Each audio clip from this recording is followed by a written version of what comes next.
ये वे हैं जो फूट डालते हैं, ये शारीरिक लोग हैं जिनमें आत्मा नहीं।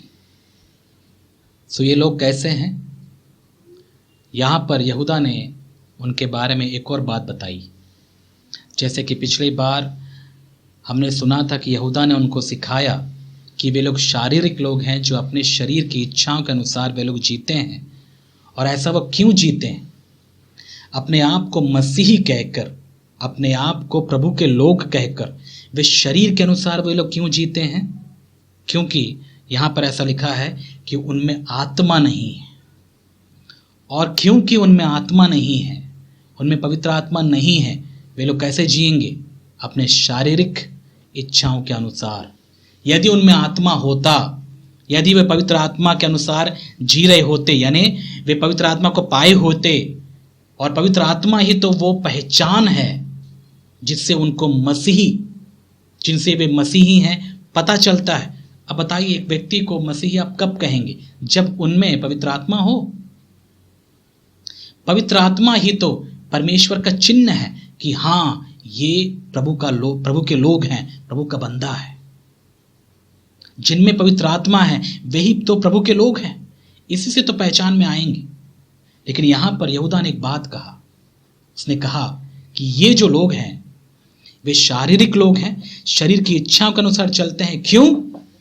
क्योंकि इनमें आत्मा नहीं है, इनमें पवित्र आत्मा नहीं है। इन्होंने कभी भी पवित्र आत्मा का अनुभव नहीं किया। यदि किया भी हो, यदि इनकेस किया भी हो, तो वे उस पवित्र आत्मा के अनुसार जीना पसंद नहीं करते हैं। वे चाहते हैं कि उनकी इच्छाएं पूरी हों। वे उस पवित्र आत्मा की अगुवाई में चलने की कोई रुचि नहीं दिखाते हैं। ये दो कैटेगरी के लोग हो सकते हैं। या तो वो पवित्र आत्मा को पाए ही नहीं है, मतलब या तो वो उन्होंने यीशु मसीह को जाना ही नहीं है। इस बात से आप बिल्कुल भी अनजान मत रहिए मेरे प्यारे भाई और बहन की कई लोग जो कलीसियाओं में आज के समय में भी, उस समय में भी आए होंगे या जो आज आते हैं, उनमें से कितने ऐसे हैं जो यीशु मसीह को कभी अनुभव ही नहीं किए हैं। कभी यीशु मसीह को उन्होंने अपना प्रभु या अपना उद्धारकर्ता करके ग्रहण ही नहीं किया। उन लोगों ने यीशु मसीह को जाना ही नहीं। वे केवल आते हैं क्योंकि उनको अच्छा लगता है, बस। मतलब बिना उद्धार प्राप्त किए हुए लोग भी कलीसियाओं के सदस्य बनकर बैठ जाते हैं और वे आते रहते हैं। कई मसीह घराने के बच्चे भी होते हैं, वो परिवार वाले भी होते हैं जिन्होंने कभी यीशु मसीह को जाना नहीं। वे लोग चर्च में आते हैं। क्यों? हमारे माँ बाप जाते थे, हम भी मसीह हैं, मसीह घराने में हम पैदा हुए, तो चलो हम भी चलते हैं। क्या कभी यीशु मसीह को ग्रहण किए? क्या कभी अनुभव किए? नहीं। विशेष करके वे लोग जो मसीही घरानों में पैदा हुए बच्चे हैं। मैं इसलिए कह रहा हूं क्योंकि मैं भी एक नामधारी मसीही परिवार में पैदा हुआ था। मेरे माँ बाप भी प्रभु को जानने वाले थे। मैं जब छोटा था वे भी चर्च में जाते थे। चर्च में जाते थे। उन्होंने कितना प्रभु को जाना मुझे उसके बारे में बिल्कुल नहीं पता, क्योंकि मैं उस समय छोटा था। लेकिन मैं भी उनके साथ जाता था। मैं भी बाइबल पढ़ता था, प्रार्थनाएं करता था। सारे एक्टिविटीज़ या जो भी क्रियाकलाप होते सारे में मैं भाग लिया। बच्चों के जो भी कार्यक्रम होते हैं सब में। क्यों? क्योंकि हम मसीही हैं। मसीह परिवार में मेरा जन्म हुआ है और ऐसे ही मैंने अपने जीवन को बिताया। कब तक? 17 साल तक। और मुझे कहीं ना कहीं किसी न किसी एंगल से लगता था कि हम क्रिश्चियंस हैं, हम मसीही हैं। लेकिन यदि कोई मुझे पूछता क्या तुमने कभी भी यीशु मसीह में नया जन्म प्राप्त किए, वो अनुभव थोड़ा बताएंगे कैसा था? जब आपने पहली बार पवित्र आत्मा को अपने अंदर अनुभव किया, वो अनुभव बताएंगे कैसा था? बताइए। नया जन्म पाया वो क्या होता है भाई? पता ही नहीं।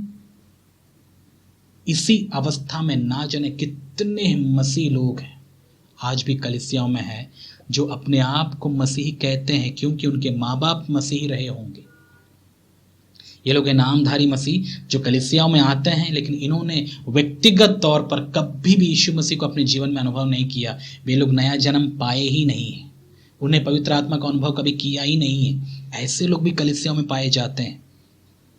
और ये वो हैं जो चर्च में कांटों का काम करते हैं। अपनी जीवन शैली के द्वारा प्रभु के लोगों को बहकाते हैं, बरगलाते हैं, उनको आकर्षित करते हैं, संसार की तरफ उनको खींचते हैं।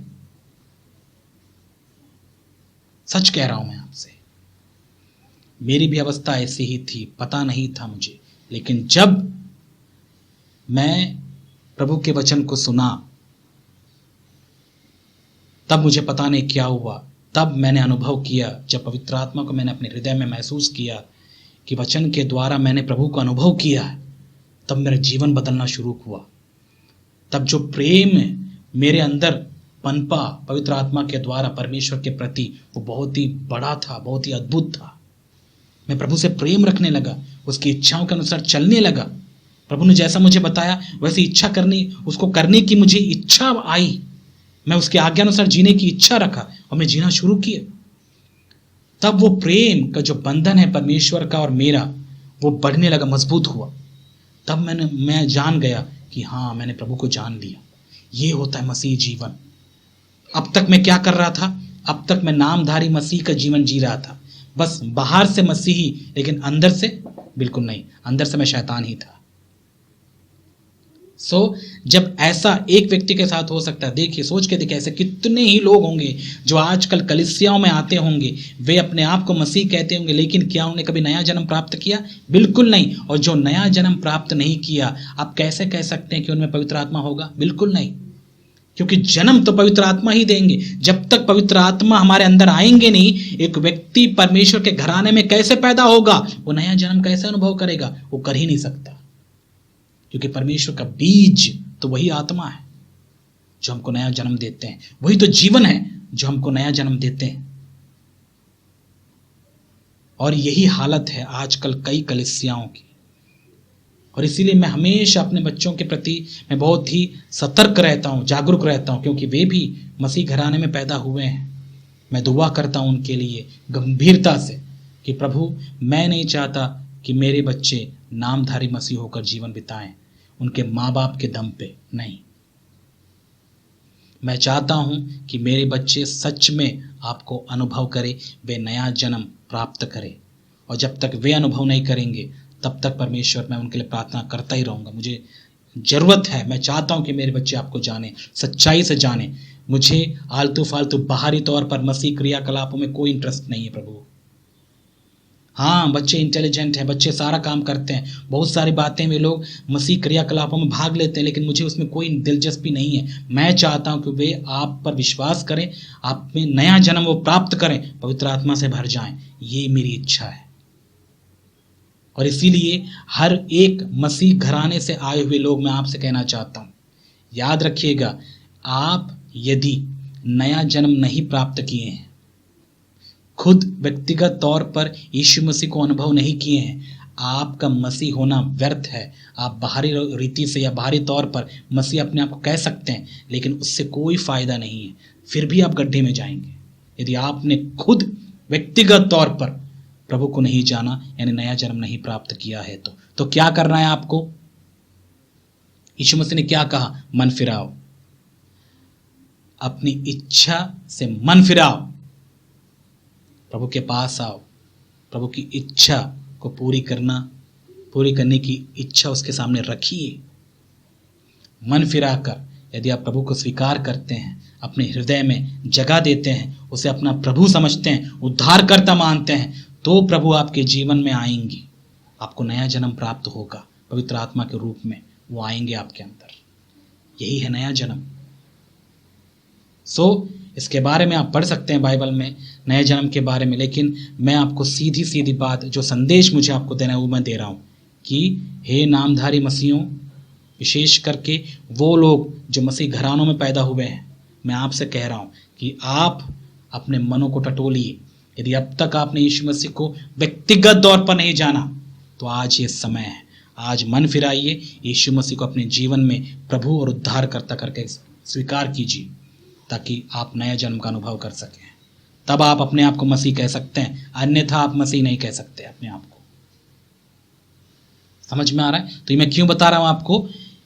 जैसे मैं आपको बता रहा था, कलीसिया में कुछ ऐसे भी लोग आपको मिलेंगे जो बिना उद्धार या बिना नया जन्म प्राप्त किए बैठे रहेंगे और वे अपने आप को मसीह कहते रहेंगे और इसी भ्रम में अपना पूरा जीवन बिता लेंगे कि वे मसीही थे। आज कई कलीसियाओं में यही हाल है और पास्टर्स भी बिल्कुल बेफिक्र होते हैं। कितने लोग हैं आपके चर्च में? 100 लोग हैं, उनमें से कितने नए जन्म प्राप्त किए? अरे क्या फर्क पड़ता है, चर्च में आ रहे यही काफी है। उन लोगों को आप मेंबर भी कैसे कह सकते हैं बताइए, जो प्रभु को जाने ही नहीं? वो लगता है यीशु मसीह की देह के अंग है? बिल्कुल नहीं, ऐसा नहीं हो सकता। जो यीशु मसीह को व्यक्तिगत तौर पर जानते हैं वे ही उस कलीसिया के सदस्य हैं, उस कलीसिया के अंग हैं, यीशु मसीह की देह के अंग हैं, अन्यथा नहीं। जिनमें प्रभु का आत्मा नहीं वो उसका जन नहीं। आपने नहीं पढ़ा ये बात को? समझ में आ रहा है? केवल अब्राहम के खतना करने से काफी नहीं था, उसके घराने में जितने थे उन सबको व्यक्तिगत तौर पर खतना करवाना था। अब आप बोलेंगे आप खतना की बात क्यों कर रहे हैं, खतना की शिक्षा क्यों सिखा रहे हैं? मैं आपको उदाहरण दे रहा हूं कि पुराने नियम में यही खतना, नए नियम में हमारे लिए वही पवित्र आत्मा का दान है। जैसे पुराने नियम में खतना किए, उसी प्रकार नए नियम में पवित्र आत्मा ने हमारे पाप को हमसे अलग किया, और वही तो है जिससे हमको एक पहचान मिलती है कि हम मसीही हैं। जैसे वो खतना पुराने नियम के लोगों के लिए पहचान थी कि वे प्रभु के हैं, वैसा ही, और ये बहुत इंपॉर्टेंट था उस समय, आज हमारे लिए वो पवित्र आत्मा से भरना या पवित्र आत्मा को अनुभव करना, और पवित्र आत्मा ही हमारे लिए मसीह होने का पहचान है। जिनमें प्रभु का आत्मा नहीं वो प्रभु का जन नहीं, ये आप जान लीजिए। इसीलिए ऐसे लोगों से भी आप थोड़ा सावधान रहिएगा जो इस भ्रम में रहते हैं कि वे लोग मसीह हैं। वो क्यों? क्योंकि वे मसीह घराने से आते हैं, उन्होंने व्यक्तिगत तौर पर प्रभु को नहीं जाना। और ऐसे लोगों की जनसंख्या बहुत है कलीसियाओं में, विशेष करके जो मेन लाइन चर्चेस में आप पाएंगे ऐसे। उनके जीवन इतने घटिया हैं, वे लोग कभी भी प्रभु को बिल्कुल भी जानते नहीं हैं व्यक्तिगत तौर पर। वे अपनी मनमानी से जीवन जीते हैं, लेकिन अपने आप को बहुत ही ज़्यादा धार्मिक जताते हैं। वे हर कोई काम करते हैं, सारे गंदे से गंदा काम करेंगे और फिर भी अपने आप को मसीह बताएंगे। ये लोग कलंक है मसीहत के नाम पर, क्योंकि वे लोग सुनते भी नहीं है। दिक्कत ये है, इनको बताओ तो भी नहीं सुनते हैं। इनको बताओ मन फिराओ, मैं जैसा जी रहा हूं वैसे जी रहा हूं, मैं प्रभु का हूं बोलते हैं, हम मसीही हैं बोलते हैं। कितना भयंकर धोखा है बताइए। और शैतान कई बार सफल हो जाता है, ऐसे लोग को गड्ढे में लेके जाता है। इसीलिए ऐसी परिस्थिति आप लोग के साथ ना हो, याद रखिएगा। ये एक कैटेगरी हो गया। और दूसरा एक कैटेगरी है जो कलीसिया में आपको मिलेगा, वो ये लोग जो किसी समय में, याद रखिए, किसी समय में इन्होंने यीशु मसीह को जाना। यीशु मसीह को जानने पर क्या प्रूफ है? पवित्र आत्मा उन्होंने प्राप्त भी किया। लेकिन जब पवित्र आत्मा को प्राप्त किया, उनको ये नहीं पता था कि पवित्र आत्मा के अनुसार उनको जीना भी है। पवित्र आत्मा जैसे उनको चलाते हैं वैसे उनको चलना है। ये कई लोग ध्यान नहीं देते हैं। कई लोग बस पवित्र आत्मा पाना चाहते हैं, प्रभु मुझे पवित्र आत्मा चाहिए। और यीशु मसीह को जानने के बाद जब पवित्र आत्मा उनके अंदर आ जाता है और पवित्र आत्मा जब उनको अगुवाई करना चाहते हैं, तब वे उस अगुवाई को वे लोग ग्रहण नहीं करते हैं। वे चाहते हैं कि मैं जैसा जी रहा था वैसे ही जीऊं, बस प्रभु मेरे साथ रहे। और ऐसे लोग कलीसिया में बहुत है मेरे प्यारे भाई और बहन। किसी समय में वे लोग प्रभु को जाने, पवित्र आत्मा से वे लोग भर गए, लेकिन क्या करें, संसार की इच्छाएं बहुत ही ज्यादा आकर्षित थी। उनके शारीरिक जो इच्छाएं थी, अभिलाषाएं थी, वे बहुत ही ज्यादा थी, और उन अभिलाषाओं को पूरा करने में उनको मजा आता था। इसलिए उन्होंने पवित्र आत्मा की आवाज को अनसुनी कर दिया। 1 बार, 2 बार, 3 बार, 10 बार, 20 बार, 1000 बार, ऐसा करते करते करते नजरअंदाज करते हुए एक समय ऐसा आया उनके जीवन में, पवित्र आत्मा शोकित हो गए। पवित्र आत्मा ने बात करना बंद कर दिया, उनको चिताना बंद कर दिया, तो उनका विवेक कठोर हो गया। अब उनको पवित्र आत्मा की आवाज सुनाई नहीं देती।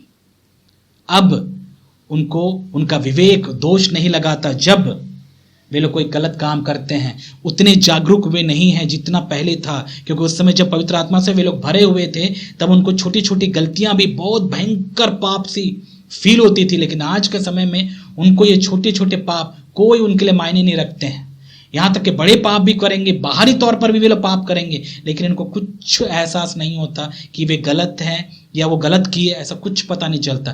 क्यों? एक व्यक्ति को पापी है कैसे पता चलता है? बिना पवित्र आत्मा के कभी पता नहीं चलता। एक व्यक्ति के अंदर पवित्र आत्मा है तभी उसको पता चलता है कि उसने पाप किया, वो पाप है। पाप की जानकारी या पाप की पहचान कौन कराता है? पाप की पहचान या पाप के बारे में कौन चिताता है? पवित्र आत्मा। जिसमें पवित्र आत्मा होता है उसे पता चल जाता है कि यह पाप है कि यह पाप नहीं। और वही व्यक्ति है जो स्वीकार भी करता है कि मैं पापी हूं, और वही व्यक्ति फिर प्रभु के पास भी आता है। बड़े दुख की बात है कि कई लोगों को अपनी गलती का एहसास नहीं होता। वे गलती पे गलती करते जाते हैं लेकिन उनको पता ही नहीं चलता कि वे लोग गलत कर रहे हैं। क्यों? वे लोग कठोर हो गए हैं, उनका विवेक मर गया, उनको अभी गलती का एहसास नहीं होता क्योंकि उनमें पवित्र आत्मा नहीं रही। वो आवाज़ उनको सुनाई नहीं देती जो उस समय में जो बहुत ही फ्रेश और बहुत ही क्लियर उनको सुनाई देता था, अब नहीं देता। क्यों? खत्म हो चुका सब कुछ। अब वे अपनी मर्जी से वे अपने जीवन को बिता रहे हैं। ऐसी परिस्थिति हो गई है मेरे प्यारे भाई और बहन बहुत सारे मसीहों की। क्या परिस्थिति है सोचो। अब मैं यदि आपसे पूछूं, अब आप बताइए आपकी परिस्थिति कहीं ऐसी तो नहीं है? हो सकता है आप में से बहुतों ने एक समय में यीशु मसीह पर विश्वास किया, आपने पवित्र आत्मा का अनुभव किया। क्या उसी जोश या प्रेम से आप अपने जीवन को जी रहे हैं? प्रेम ठंडा होना ये संभव है? पता है आपको? बहुतों का प्रेम ठंडा हो जाता है, बहुतों का प्रेम ठंडा हो गया। ये तो उस समय में भी हुआ था। आज जान के देखिए, सोच के देखिए, आज कितना ज्यादा होगा।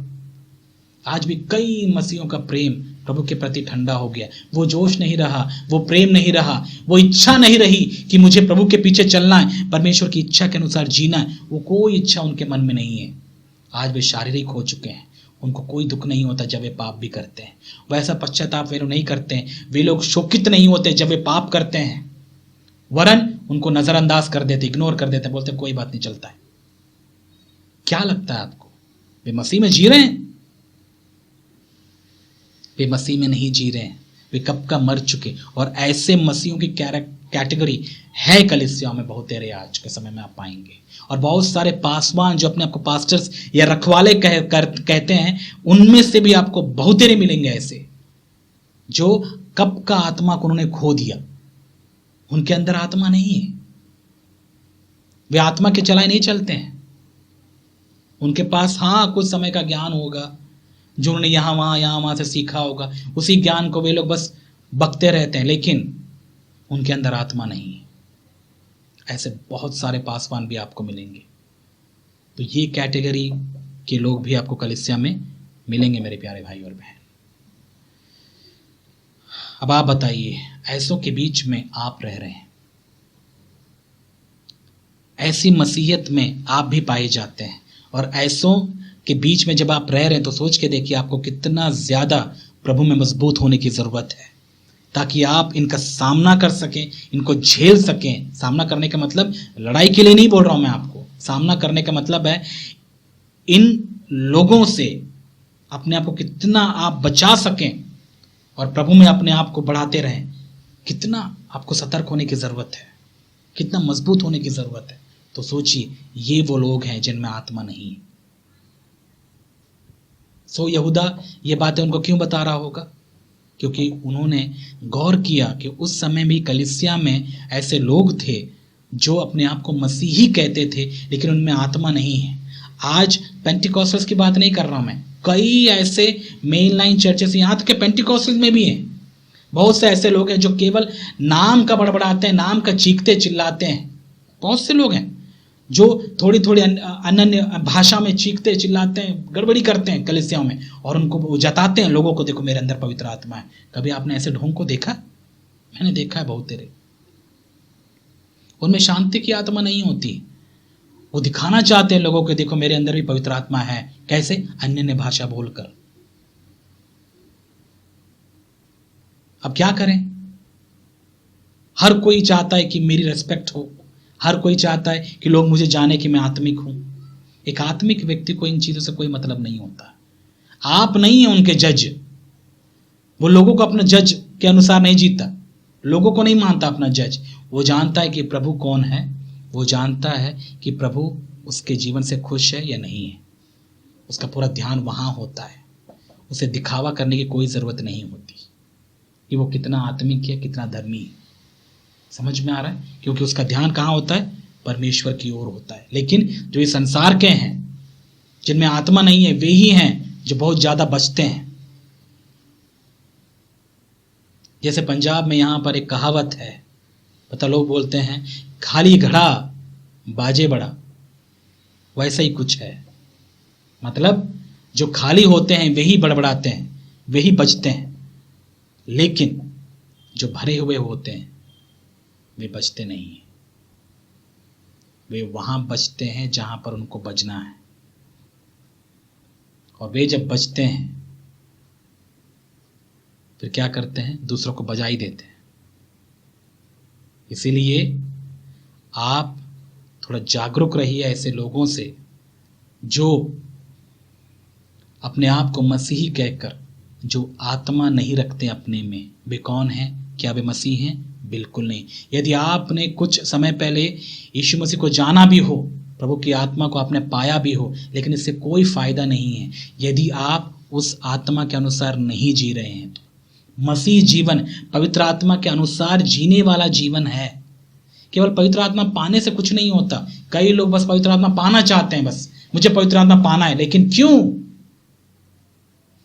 पवित्र आत्मा पाना चाहते हो? पता, कई विश्वासियों से, कई पास्टरों से मैंने एक बात सुनी है। यदि उनसे पूछो आप पवित्र आत्मा क्यों पाना चाहते हैं? पवित्र आत्मा, अच्छा कितने वरदान पाना चाहते हैं? हम पूरे 9 के 9 वरदान चाहिए आपको। क्यों? अरे मैं चंगा करना चाहता हूं, मैं चमत्कार करना चाहता हूं, मैं भी अन्य भाषा बोलना चाहता हूं। मतलब वो पवित्र आत्मा के दान इसलिए नहीं चाहता कि वो कलीसिया की सेवा करे। वो इसलिए पाना चाहता है कि लोग उसको देखें, उसकी प्रशंसा हो, उसकी बड़ाई हो और उसको लोग महान समझें। इसीलिए वो दानों को चाहते हैं। और ऐसे कैटेगरी के लोग आपको बहुतेरे मिलेंगे, विशेष करके इन पेंटिकॉस्टल जैसे कैटेगरीज में बहुतेरे हैं। इनको पवित्र आत्मा दूसरों की सेवा करने के लिए नहीं चाहिए। दूसरों की चिंता होती इनको, यानी कलीसिया की यदि चिंता होती तो वे लोग अन्य भाषा के चक्कर में नहीं पड़ते। यदि इनको कलीसिया की चिंता होती तो वे लोग चमत्कारों के चक्कर में नहीं पड़ते। यदि उनको कलीसिया की चिंता होती तो पौलुस ने क्या कहा? तुम यदि कोई वरदान चाहते ही हो तो भविष्यवाणी का वरदान मांगो, जिससे कि कलीसिया को कुछ फायदा हो। वचन सुनाने का दान मांगो, वही तो भविष्यवाणी के दान है। इन चीजों में कोई इंटरेस्ट नहीं रखता, कोई वचन नहीं सुनाना चाहता, कोई दूसरों के लिए आत्मिक आशीष का कारण नहीं बनना चाहता। ये चीजें उनको नहीं चाहिए होती। उनको बस चंगाई करना, लोग बस उनको देख के इंप्रेस हो जाए, बस कोट घुमाओ ऐसा और यहाँ फूको और वहां पर ये फेंको तो लोग बस आकर्षित हो जाएं और लोग जाने कि इनमें ताकत है। अच्छा एक बात बताइए, क्या चमत्कार करने वाले ही ताकतवर आपको लगते हैं? मैंने कई ऐसे वीडियोस भी देखे हैं जो कई प्रचारक हैं, विशेष करके साउथ इंडिया वाले जो हैं, पता है वो क्या कहते हैं? आजकल प्रभु चाहते हैं कि वो पुराना दौर वापस आए, वैसे ही चमत्कार हो जैसे उस समय हो रहा था। ये जो चमत्कार नहीं करते हैं, जो सेवक हैं, जो प्रचार करते हैं, उनमें उनके द्वारा चमत्कार नहीं होता, वे लोगों का जीवन बर्बाद है। उनमें ताकत नहीं है, वो पावर नहीं है। पावर मतलब चमत्कार होना चाहिए, पावर मतलब चंगाई होना चाहिए उनके द्वारा। ये है पावर। बहुत अच्छा शिक्षा है नहीं? और वहां के जो यूथ, जवान जो सुनते हैं ऐसी चीजें, उनको क्या लगता है फिर? हमको भी पावर पाना है, हमको भी दान चाहिए, हम भी चमत्कार करना चाहते हैं, चंगा करना चाहते हैं। यदि मैं चंगा ना कर पाऊं मतलब मुझ में पावर नहीं है, यदि मैं चमत्कार ना कर पाऊं मुझ में पावर नहीं है। ऐसा भी लोग सोचते हैं। यदि ऐसी बात है तो मेरे प्यारे जो ऐसे शिक्षा देने वाले हैं उनसे मैं पूछता हूं, आप बताइए यूहन्ना बपतिस्मा दाता ने कितने चमत्कार किए? बोलिए। इतने चमत्कार किए जितना एलिया ने किया? एक भी नहीं। लेकिन यीशु मसीह ने क्या गवाही दिया पता उसके बारे में? पुराने नियम का सबसे बड़ा भविष्यवक्ता यदि कोई है दानियल से बढ़कर, एलिया से बढ़कर, मूसा से बढ़कर वो यूहन्ना बपतिस्मा दाता है। मूसा ने अद्भुत काम किए, हमने पढ़ा है, बड़े बड़े काम किए, एलिया ने भी, सारे लोगों ने बड़ा बड़ा काम किया पुराने नियम में। यूहन्ना बपतिस्मा दाता ने बहुत कम सेवा की और उसने कोई चमत्कार ही नहीं किया, लेकिन उसका वचन सुनने के लिए लोग जंगलों में भी चले गए। उसे जाने की जरूरत नहीं पड़ी सिटीज में। मंदिर से फरीसी लोग भी वहां पर आ गए यूहन्ना बपतिस्मा दाता के वचन सुनने के लिए। कोई चमत्कार नहीं किया। समझ में आ रहा है आपको? तो ऐसा विचार रखने वाले जो भ्रमित लोग हैं, मैं आपसे कहता हूं इस भ्रम में मत रहिएगा। ये बहकावा है, आपको डाइवर्ट किया जा रहा है। परमेश्वर की ताकत केवल ये नहीं है चमत्कार करना या चंगाई करना, नहीं। परमेश्वर की ताकत उसके वचन में है। यदि आप उसके वचन सुनते हैं, यदि आपका जीवन बदल रहा है, इससे बड़ी ताकत क्या हो सकती है? इससे बड़ा पावर क्या हो सकता है? यह है भविष्यवाणी का दान। आपके बोलने से उस व्यक्ति का आत्मिक उन्नति हो रहा है। आपको नहीं लगता यह महान काम है? यह है बड़ी चमत्कार। क्यों नहीं आपको समझ में आता? और रही बात यूहन्ना की, आप ले लो, जो पतरस का साथी यानी यीशु मसीह का चेला था, उसने कितने चमत्कार किए बताइए? पतरस ने बहुत बड़े बड़े चमत्कार किए, उसके बारे में हम पढ़ते हैं। पौलुस के द्वारा बड़े बड़े काम हुए, लेकिन यूहन्ना ने पता है क्या वचन सुनाया? उसका एक ही संदेश था। और ये वही यूहन्ना जो 90 साल से ऊपर जिया, जो प्रेरित था, इसने एक ही चीज बताया जो कि शक्तिशाली वचन था, एक दूसरे से प्रेम रखो। यही मसीहियत है। समझ पा रहे मैं क्या बोलना चाहता हूं? इन्होंने कोई चमत्कार नहीं किया। यदि आपको फिर भी लगता है कि हाँ चमत्कार ही वो पावर है, मैं आपको बता रहा हूं, आप बहुत बड़े धोखे में हैं। प्रभु हर किसी को चंगाई का दान नहीं देते हैं। परमेश्वर हर किसी को चमत्कार का दान नहीं देते हैं। परमेश्वर हर किसी को अन्य भाषा का दान नहीं देते हैं। परमेश्वर हर किसी को उसका अनुवाद करने का दान नहीं देते हैं। इसलिए याद रखिएगा, इन चीजों के द्वारा आप किसी को जज नहीं कर पाएंगे कि वो मसीही है या नहीं है। उसके जीवन में आने वाले उन फलों के द्वारा पहचान पाएंगे कि वो प्रभु में है या नहीं है। और रही बात दानों की, यदि आप अपने कलीसिया की चिंता ही करते हैं तो आपको नहीं लगता कि भविष्यवाणी का दान ज्यादा इंपॉर्टेंट है? मतलब परमेश्वर के वचन से सिखाना और आपको प्रोत्साहित करना, प्रभु के लोगों को और मजबूत करना, उन प्रभु का वचन सुनाना, ये ज्यादा इंपॉर्टेंट है? ये नहीं लगता आपको? इसका मतलब यदि आपको ये नहीं लगता बड़ा चीज, तो आपको पौलुस से जाकर सीखना चाहिए, जिसने इस दान को ज्यादा महत्व दिया। इसलिए पौलुस ने कहा, यदि मैं 2-4 शब्द, 1000 शब्द, उसने बोला 1000 शब्द यदि मैं अन्य भाषा के बोलूं तो क्या फायदा कलीसिया को? लोग इसी के पीछे पागल है। पता नहीं, जहां तक मैं देखता हूं, कई बार वीडियोस भी देखता हूं, लोग पागलों की तरह इनके पीछे पड़े हुए हैं। अन्य भाषा का दान के बारे में सिखाओ, अन्य भाषा के बारे में जानना है, इसके बारे में जानना, ये भाषा बताओ। भाई, जो वचन में जिसको ज्यादा महत्व दिया गया उनके पीछे क्यों नहीं पड़ते आप? 1000 अन्य भाषा के शब्द भी बोलेंगे, बताइए इससे कलीसिया को क्या फायदा? कलीसिया को क्या फायदा? उससे अच्छा 4 प्रभु के वचन से उनके खुद के भाषा में बोलिए, वो ज्यादा फायदेमंद है। उनको प्रभु के बारे में कुछ पता चलेगा। समझ में आ रहा है? अब सोच के देखिए, आप जो बैठे हैं, आपको हिंदी समझ में आता है, और यदि हिंदी ना बोलकर यदि मैं अपनी मातृभाषा में बोलना शुरू करूं तो आपको समझ में ही ना आए तो क्या फायदा हुआ आपको? आप मुझे देखकर हैरान होंगे, बाद में ताली बजाएंगे जैसे बंदर ने नाच किया। क्या फायदा हुआ? इसीलिए जो अन्य भाषा बोलकर जो अपने आप को महान समझते हैं, याद रखिएगा, इससे कोई फायदा नहीं कलीसिया को। उससे अच्छा आप प्रभु से दुआ करिए कि प्रभु आपको भविष्यवाणी का दान दे, शिक्षा देने का दान दे, जिससे कलीसिया की उन्नति हो और लोग आपसे प्रभु के वचन को सीखें। कितने लोगों के लिए आप आशीष का कारण बनेंगे। लेकिन ये बात पल्ले नहीं पड़ता लोगों को, दिखावा के चक्कर में इतना बिजी हैं। विशेष करके पेंटिकॉस्टल्स हैं, ये जो ज्यादा इन चीजों में फंसे हुए होते हैं। चीखते रहेंगे, चिल्लाते रहेंगे, पूरे कलीसिया में हल्ला कर देंगे, लेकिन जब वचन सुनाने वाली बात आई कुछ नहीं आता, कुछ नहीं पता, कुछ नहीं, किसी का जीवन नहीं बदलता उनके वचनों से। क्या फायदा, क्या फायदा बताइए ऐसे चीखने और चिल्लाने का भी। ऐसे भ्रम में नहीं रहिएगा, ऐसे लोगों से सावधान रहिएगा मेरे प्यारे भाई और बहन, जो ऐसा करके ये जताते हैं कि उनमें ताकत है, उनमें पावर है। नहीं, आप प्रभु के ताकत से भरेंगे, पवित्र आत्मा से जब भरेंगे, आप लोगों के लिए आशीष का कारण बहेंगे। जब हम पवित्र आत्मा से भर जाते हैं, हमारे अंदर से जीवन के जल की नदियां बहती हैं, प्रभु का स्वभाव हमारे अंदर से बहता है, हमारे अंदर से आत्मिक आशीषें बहेंगी, लोग अनुभव करेंगे हमारे वचनों के द्वारा, हमारे कार्यों के द्वारा। ये बड़ी आशीष है। ये नहीं लगता आपको? क्यों नहीं लगता? क्यों नहीं सोचते आप इसके बारे में?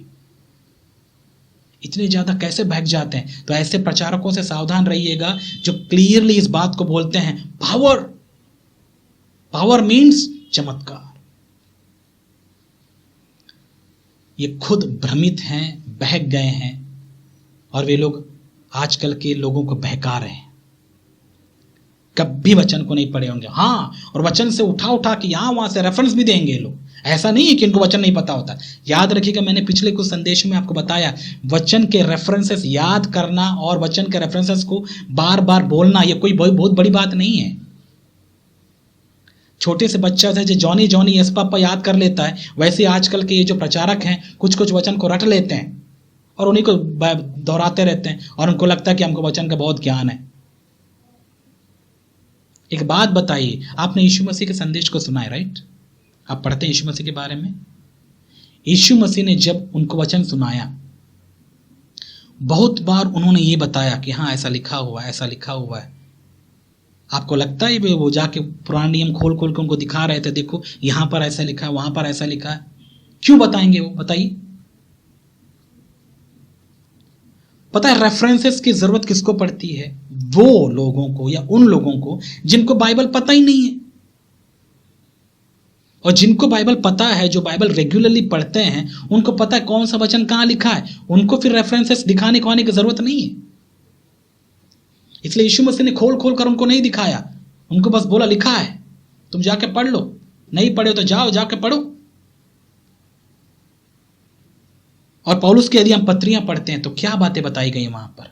उन लोगों ने उस समय की जरूरत के अनुसार परमेश्वर के संदेश का यानी प्रकाशन उनको दिया, और जहां जहां उनको जरूरत पड़ा कि वहां ऐसा लिखा है वचन में, पुराने नियम में ऐसा लिखा है, उन बातों को वे लोग दिखाए। लेकिन उन लोगों ने कभी इस बात को मुद्दा नहीं बनाया कि हाँ मुझे एक एक रेफरेंस खोल खोल कर दिखाना। यहां तक कि बेरिया की कलीसिया, आपको लगता है पौलुस ने उनको खोल खोल कर दिखाया होगा सब कुछ?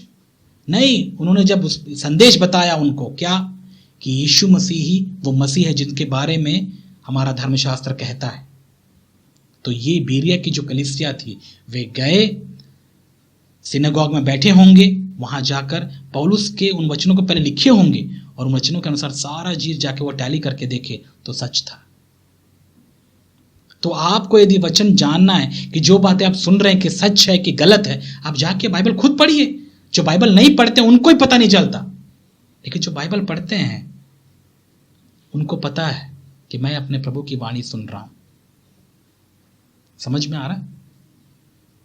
और इसीलिए रेफरेंस दिखा दिखा के आपको धूल झोंकने वाले मसीहों से भी थोड़ा सावधान रहिए, प्रचारकों से। वे आपको याद रखिएगा, इतने चालाक होते हैं लोग, वचन दिखा दिखा कर आपको बात करेंगे। देखो वचन में ऐसा लिखा हुआ है, ये वचन में यहां पर ऐसा लिखा हुआ है, वहां ऐसा लिखा हुआ है। बिना कॉन्टेक्स्ट के कुछ नहीं पता होता। यहां वहां से वचन उठा के आपके मुंह में यदि फेंक देते हैं, 10 वचन वो डाल दिए, और आप बोलेंगे वाह इसको बहुत वचन का ज्ञान है। क्या इतना मुश्किल है वचनों को निकाल निकाल कर दिखाना और लोगों को अपनी बात पर विश्वास दिलाना? कोई मुश्किल का काम नहीं है। लिस्ट का लिस्ट आ जाता है जब आप वचनों की बात करते हैं। सो इसीलिए जब भी कोई आपको बाइबल का कोई रेफरेंस दिखाए, आप जाकर पढ़िए उन चीजों को, देखिए क्या वो रेफरेंस जो निकाल के दिखाया एक्चुअली कॉन्टेक्स्ट के अनुसार था या नहीं था, संदर्भ के अनुसार जो बातें चल रही थी उसके अनुसार वो वचन फिट बैठता है या नहीं है। यदि नहीं है तो उसने कुछ भी बोल दिया और आपने मान लिया। ऐसा नहीं होता। प्रभु की आवाज को सुनने वाले लोग प्रभु की आवाज को सुनते हैं, समझते हैं। और यदि आप प्रभु की भेड़ हैं, जो आप वचन सुन रहे हैं, मुझे यकीन है कि आपको प्रभु की वाणी सुनाई दे रही होगी, प्रभु आपसे क्या बात कर रहे हैं। ठीक है, तो ऐसे बहकाने वाले सेवकों से भी सावधान रहिए। ये वो लोग हैं जो आपके ध्यान को भटकाते हैं झूठी शिक्षाओं के तरफ। ये गलत है। ताकत केवल चमत्कारों से नहीं दिखता। और मैंने चमत्कार के बारे में पहले भी आपको सिखाया है कि चमत्कार ही यदि आप बोलते हैं तो अपने जीवन का परिवर्तन ये सबसे बड़ा चमत्कार है। आप वचन को जब सुनते हैं तो कितना आपका जीवन बदलता है, ये देखिए आप। समझ में आ रहा है आपको मेरे प्यारे भाई और बहन? तो प्लीज आप समझिए, धोखा मत खाइए। तो यहां पर जो हम पढ़ रहे हैं आज, क्या इनमें आत्मा नहीं होती? तो दो कैटेगरी के लोगों को मैंने बताया। वो जो बिना उद्धार पाए, बिना यीशु मसीह को जाने, बिना नया जन्म प्राप्त किए कलीसिया में बैठे रहते हैं, उनमें भी आत्मा नहीं होती। और कुछ लोग ऐसे भी हैं जो किसी समय में यीशु मसीह को जाने, पवित्र आत्मा पाए और इस सांसारिक आकर्षण में पड़कर वे अपने उस अभिषेक को खो दिए। अब प्रभु का आत्मा उनको नहीं चलाता तो वे कैसे चलते हैं? इसीलिए वो शरीर के अनुसार चलते हैं। ये कैटेगरी ज्यादा डेंजरस है, याद रखिएगा। जो प्रभु को एक समय में जानकर अब वे लोग क्या कर रहे हैं? अपने आप को मसीह जताकर, पुराने अनुभवों के आधार पर अपने आप को मसीह कहकर लोगों को चलाते हैं। ये ज्यादा खतरनाक लोग हैं। धोखा इनसे ज्यादा होता है। इनमें आत्मा नहीं होती। और क्योंकि इनमें आत्मा नहीं होती, फिर कैसे जीते हैं? मसीह का नाम लेकर अपने शारीरिक अभिलाषाओं के अनुसार जीने वाले लोग। और शारीरिक अभिलाषाओं में कैसे जीते हैं, मैंने पिछले बार आपको बताया। आप जाकर पिछले संदेशों को एक बार सुनिए, वहां पर आपको पता चलेगा कि लोग कैसे जीते होंगे। इनमें आत्मा नहीं है। और पता है मेरे प्यारे भाई और बहन, मसीही जीवन आत्मा के अनुसार जीने वाला जीवन है। आत्मा पाना ही नहीं, परंतु उसके अनुसार चलना है। कब तक? जब तक हम इस संसार में हैं। अब आप बोलेंगे क्या यीशु मसीह भी आत्मा के अनुसार चला? आपको क्या लगता है नहीं चला होगा? पढ़िए आप। यीशु मसीह पवित्र आत्मा की अगुवाई में ही अपना पूरा जीवन बिताए। बचपन से लेकर अंत तक एक एक क्षण में यीशु मसीह ने परमेश्वर की आवाज या परमेश्वर की इच्छा को जानते रहे। पवित्र आत्मा ने उनको बार बार बहुत सारी चीजें उनको रिवील करते रहे उनके लाइफ के बारे में। और ऐसे ही उन्होंने जीवन बिताया। वे पवित्र आत्मा की अगुवाई के अनुसार चलने वाले व्यक्ति थे। जैसा परमेश्वर का आत्मा ने उनको चलाया वैसी वे जी। पवित्र आत्मा ने उनको पहाड़ में लेकर गया ताकि उनकी परीक्षा हो, चुपचाप वो चले गए क्योंकि वो परमेश्वर की इच्छा थी। समझ में आ रहा है? और यही उदाहरण यदि आप शुरुआत से देखते हैं बाइबल में, बताइए कौन सा ऐसा प्रभु का दास या प्रभु के लोग होंगे जो प्रभु से प्रेम रखने वाले हों, वो परमेश्वर की इच्छा के अनुसार ना चले हों, यानी पवित्र आत्मा के अनुसार उसके चलाए ना चले हों। और जब जब एक व्यक्ति परमेश्वर की आत्मा के अनुसार ना चलकर अपनी इच्छा के अनुसार वो जो जीता है, वो पाप करता है। पाप क्या है? अपनी इच्छा पूरी करना ही पाप है। परमेश्वर की इच्छा पूरी करना, यही तो धर्म है, यही है धार्मिकता। और परमेश्वर चाहते हैं कि हम उसकी इच्छा के अनुसार जिएं, ना कि हम अपनी शारीरिक अभिलाषाओं के अनुसार जिएं। ये पाप है। शुरुआत से यदि आप लोगों को देखें, आदम के बारे में यदि आप देखो, आदम को परमेश्वर ने वचन दिया, आज्ञा दी कि ये करना है तुम्हें, ये नहीं करना है। वो उस वचन के अनुसार जीता रहा, पवित्र आत्मा के अनुसार वो जीता रहा। उसके बाद क्या हुआ? जब उसने शैतान की आवाज सुनी, विशेष करके हव्वा ने, तब क्या हुआ उनके साथ? वे पाप में पड़ गए। तब उन्होंने परमेश्वर के वचन के अनुसार, यानी परमेश्वर की आत्मा के अनुसार ना जीते हुए वे उस शैतान की बात मानकर अपनी इच्छा के अनुसार वे लोग जीना शुरू किए। परिणाम स्वरूप वे लोग पापी बन गए और उसी का फल हम भुगत रहे हैं आज। समझ में आ रहा है? और यदि हम उदाहरण देखें, आप नोहा के बारे में देखिए। नोहा ने परमेश्वर की आवाज सुनी, उसके वचन को सुना, और परमेश्वर की आवाज यानी वचन आत्मा ही तो है। यीशु मसीह ने क्या कहा? मेरे जो वचन है वो मात्र वचन नहीं है, वो आत्मा है, जीवन को बदल देते हैं। पुराने नियम में भी पवित्र आत्मा ने लोगों से बात किया, पवित्र आत्मा ही बात कर रहे थे। पवित्र आत्मा की झलक हम देखते हैं पुराने नियम में। पवित्र आत्मा ही ने ही उनको चलाया। मूसा को अगुवाई करने वाला कौन था? पवित्र आत्मा ही तो था। उनको वहां से छुड़ाने वाले कौन थे? पवित्र आत्मा ही तो थे। पुराने नियम में बादल का खंबा, आग का खंबा बनकर उनकी अगुवाई करने वाला परमेश्वर, पवित्र आत्मा ही तो थे जो उनको चला रहे थे, और वे सब पवित्र आत्मा के चलाए चले हैं। अब्राहम पवित्र आत्मा के वचन के अनुसार अपने घर को छोड़ दिया, विश्वास करके निकल गया। क्यों? उसने पवित्र आत्मा के चलाए अपने जीवन बिताया। लेकिन जब जब उन लोगों ने अपनी इच्छाएं पूरी की, तब तक वे लोग परमेश्वर के उस प्लान से भटक गए, पाप की। लेकिन प्रभु दयालु था, उनको फिर से परमेश्वर उस रास्ते पर लेकर आए, पवित्र आत्मा। और ये बात हम पूरे बाइबल में पढ़ते हैं मेरे प्यारे भाई और बहन। दाऊद के बारे में यदि आप पढ़ सकते हैं, वो भी पवित्र आत्मा के चलाए चला। लेकिन जब एक समय हम ऐसा पढ़ते हैं उसके बारे में, जब उसने अपनी इच्छा, शारीरिक अभिलाषाओं के अनुसार चलने की सोची, पाप कर बैठा। तब उसने पवित्र आत्मा की आवाज नहीं सुनी।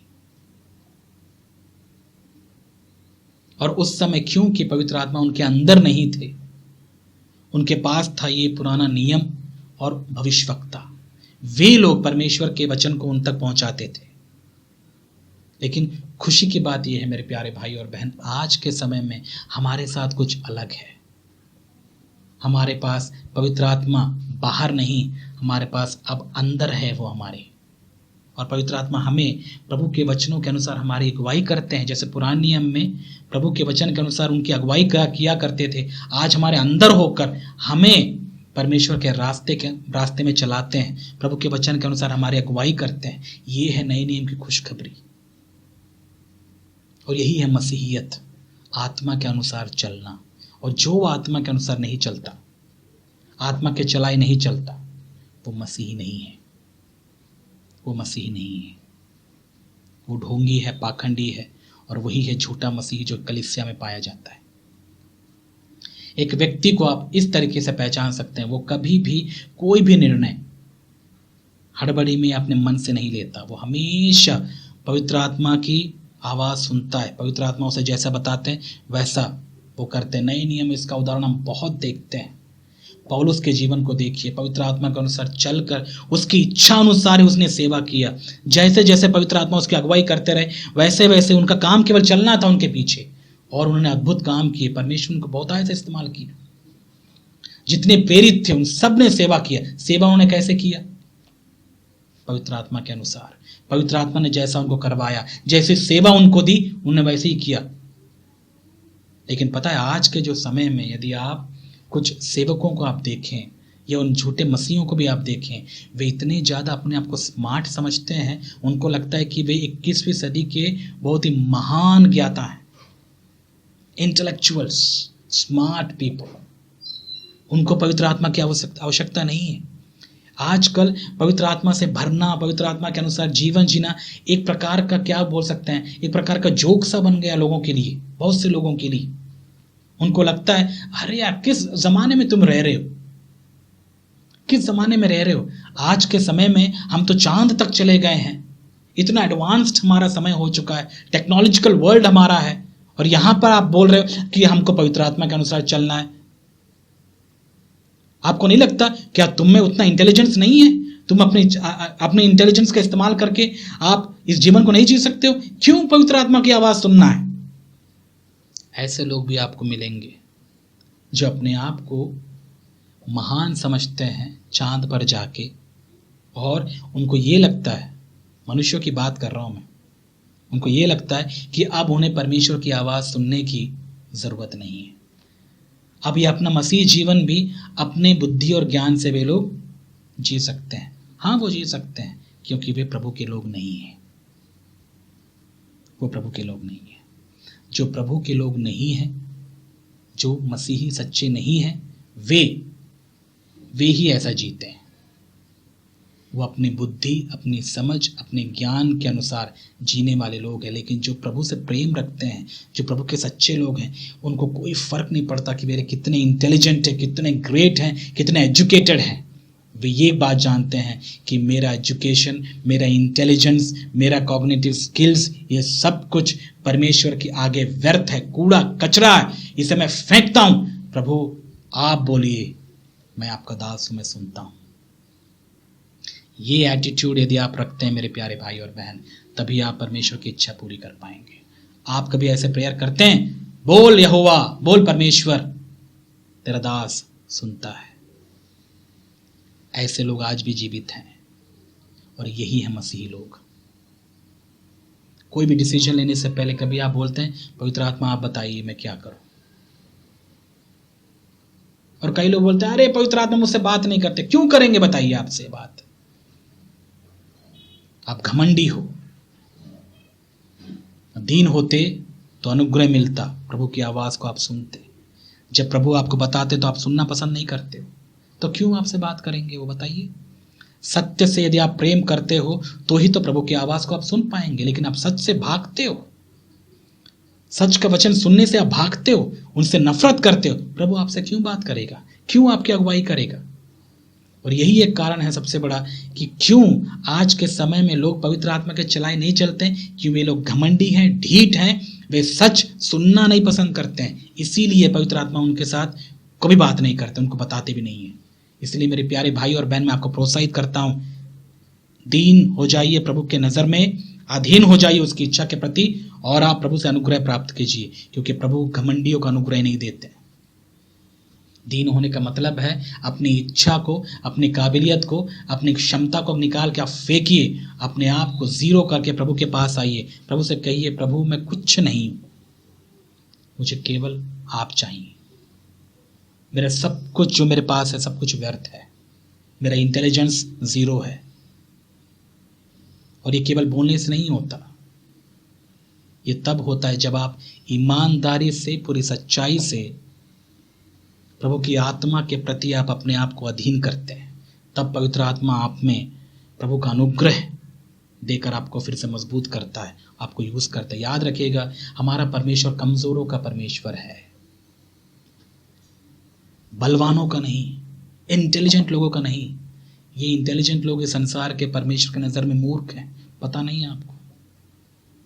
इसीलिए पौलुस कहता है कि मैं अपनी कमजोरी में ही अपने आप को मजबूत या शक्तिशाली महसूस करता हूं। जब मैं कमजोर हूं तभी बलवान हूं। लेकिन यदि आप अपने आप को बलवान समझते हैं, याद रखिएगा आप कमजोर हैं। और शैतान भी कमजोरों से डरता है, याद रखिएगा। जो अपने आप को कमजोर समझते हैं, शैतान उनसे ही डरता है, क्योंकि उन कमजोरों के पीछे, उनके साथ में, उनके अंदर परमेश्वर है, उनको ताकत देने वाला। और ऐसे लोगों से आप उम्मीद रख सकते हैं कि यही हैं जो आज हमारे समय में प्रभु के लिए, प्रभु के काम के लिए कुछ कर पाएंगे, एक गवाही रख पाएंगे हमारे जनरेशन के लिए। इनसे ही आप उम्मीद रख सकते हैं। अन्यथा ऐसे बहुत सारे लोग हैं केवल जो भूसी हैं, कबाड़ हैं, इनके साथ में कुछ नहीं होने वाला है। वे अपने आप को स्मार्ट, बहुत ही इंटेलेक्चुअल, एजुकेटेड और धनी समझने वाले लोग हैं। इनसे परमेश्वर कुछ नहीं कर सकता। ये लोग पक्का गड्ढे में जाने वाले हैं। इसलिए मूर्ख मत बनिए मेरे प्यारे भाई और बहन, आपके साथ ऐसी परिस्थिति ना हो। मैं जो बातें बता रहा हूं आप इनको गंभीरता से लीजिए, ये आपके आत्मिक उन्नति के लिए बहुत जरूरी है। सो आज हमने क्या सीखा? हमने सीखा कि जो झूठे मसीही हैं इनमें आत्मा नहीं है, वे पवित्र आत्मा के अनुसार नहीं चलते। तो आपको और मुझे क्या करना है? हमको ठान लेना है, डिसाइड करना है, डिसीजन लेना है आज। प्रभु ये लोग ना चलते हों, वे अपने आप को स्मार्ट समझते हों, अपने आप को ज्ञानी समझते हों, अपने आप को कुछ भी समझते हों, लेकिन मैं प्रभु आपकी इच्छा अनुसार जीवन बिताऊंगा या जीवन बिताऊंगी। मुझे पवित्र आत्मा के अनुसार चलना है। मैं कौन हूँ, कैसा हूँ, मुझ में क्या है, ये चीज़ें मुझे इंपॉर्टेंट नहीं है। मुझे कितना अनुभव है, मुझे इससे कोई फर्क नहीं पड़ता। प्रभु आप जैसा बताएंगे मैं वैसा ही जीऊँगा। बोल परमेश्वर, आपका दास सुनता है। इस एटीट्यूड से मैं अपना जीवन बिताना चाहता हूँ। प्रभु तेरी इच्छा पूरी हो, मेरी नहीं। इस एटीट्यूड से मैं जीवन बिताना चाहता हूँ, जिसके लिए मुझे धीरज रखना है। परमेश्वर मुझे धीरज की आत्मा दीजिए, आपकी आवाज़ को सुनने की हिम्मत दीजिए। ऐसी यदि आप स्वभाव रखते हैं तो मैं आपसे कह सकता हूँ प्रभु आपके द्वारा अद्भुत काम करेंगे। आपके जीवन के द्वारा बहुतेरे बदल जाएंगे। सो इसी उम्मीद के साथ प्रभु आपको आशीष दे। आमीन।